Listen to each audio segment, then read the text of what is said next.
तर मी एवढ्या भर रात्री शेतामध्ये काबा आलता पण तिच्यामध्ये वरून देवाचं पाणी नाही चालू होऊन गेलं. तर विषय काय झालता मी हे तुम्हाला पुढे सांगतो. तर पहिले तर आम्ही आज फटाका फोडणार होते. दिवाळी पुरी जाऊ दिली ना, आज आलते फटाका फोडायला आपल्या धाब्यावर. मग लावली भाऊ फटाक्याले आग आणि फटाका म्हटला आता कसं काय फुटतो पाहू. जाबाज फुटला ना हो, म्हटलं दोस्त आहे हो, एक नंबर फुटला. तिच्यात आमचा अतुल म्हणतो पाय पॅन्ट पाहिली की नाही आपली एक नंबर आहे की नाही. या जवान म्हणतो हे पाय म्हणतो मग त्यापेक्षा आपचड्डी खतरनाक आहे. त्यात हा म्हणतो तुमची आप काय बाई मग फुल जाबाज आहे म्हटलं व्हिडिओ अशा पाहिजे. म्हटलं मी तुमच्या सांगणार राहते म्हटलं काय गोष्टी करताय तुम्ही. मित्र हो या फटाका फोडला बा म्हणे एकच फोडता कसा हॅपी होऊन जाता तसं पैसे नाही हो जास्त घ्या रे फटाके. तो बी दिवाळी 50 रुपये जमा करून 50 जमा करून आणाल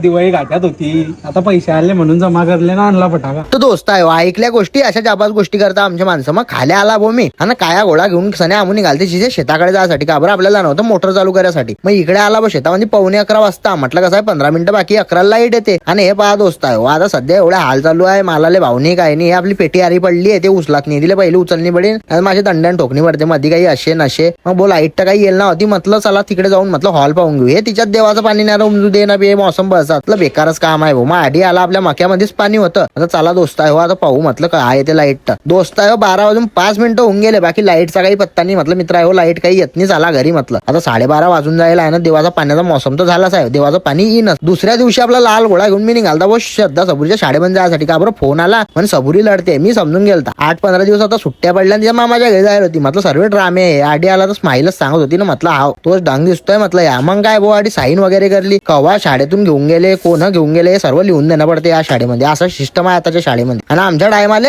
अरे सर लोकांना काय घरचे मालूम राहे ना पुऱ्या कवा शाळेत आला कवा शाळेच्या बाहेर गेला. तर असं काम होतं म्हणजे काही घेणं नाही ना हो. म्हणून तर काही तरक्की झाली नाही. मग तडून बो आपला लाल घोडा घेऊन मी सीधा घरी आला. जरा पाठगीट मोकी करली जरा लोयलाय करली बॉम्ब परत आपल्या लाल घोड्याला चाबी टोचली. सीधा आपला लाल घोडा घेऊन आला दुकानामध्ये. हा मित्र आलता नेपाळ नगरून आपल्या जो चप्पल घ्यायले मित्राला भेटला. आणि हे आपले दोस्त मित्र येतच राहता भेटायला. कपड्यावर जा नको दोस्त आहे तुम्ही मध्येच कसे कपडे चेंज होऊ शकता का बरं. या क्लिपा मागच्या पुढच्या राहता बाकी आपल्या गँग मधले माणसं मित्र आपल्या दुकानात भेटायला येतात. आपल्या जो चप्पल बूट घ्यायला येतात. मग कसं आहे कवा त्या क्लिपा घाई गडबड म्हणजे टाकता नाही तर दोस्त आहे थोडंफार ऍडजस्ट करून घेता तुम्ही. मग इकडे आलते बुवा मग भवर्स मोबाईल मध्ये का भाऊन घेतला Vivo 60 मोबाईल. तर दोस्त आहे आजच्या ब्लॉग मध्ये एवढंच. ब्लॉग जर का आवडला असेल तर ते फॉलोचं बटन आपण फॉलो करून घ्या आणि लक्षात ठेवा # ब्लॉग वाला. भेटू पुढल्या ब्लॉग मध्ये.